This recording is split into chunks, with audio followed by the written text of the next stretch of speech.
बेंगळुरूमध्ये मुसळधार पाऊस पडलाय। पावसासंदर्भातील अपडेट आपण पाहतोय। तब्बल 110 मिलीमीटर पेक्षा जास्त पावसाने रस्ते आणि घरे पाण्याखाली गेली आहेत। अनेक भागात वाहने पाण्याखाली गेली आहेत आणि लोकांना तुंबलेल्या पाण्यातून बाहेर काढावं लागलंय। बेंगळुरूच्या महादेवपुरा भागामध्ये भिंत कोसळल्याने एका 35 वर्षीय महिलेचा मृत्यू झाल्याची देखील माहिती समोर येते। तर आपण बेंगळुरूमधील ही दृश्य पाहतोय। बचाव पथकाने सांगितलंय की काल रात्री झालेल्या मुसळधार पावसानंतर भिंतीचा पाया कमकुवत झाला आणि ज्यामुळे ही दुर्घटना घडली आहे आणि एका महिलेने आपला जीव गमावला।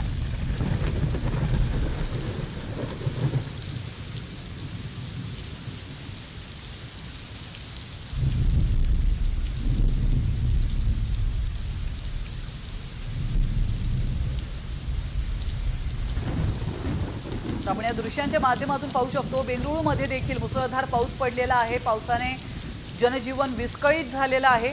तब्बल 110 मिलीमीटर पावसाची नोंद करण्यात आली आहे। तर अनेक भागात वाहनं पाण्याखाली गेली आहेत आणि लोकांना तुंबलेल्या पाण्यातून बाहेर काढण्यात आलंय।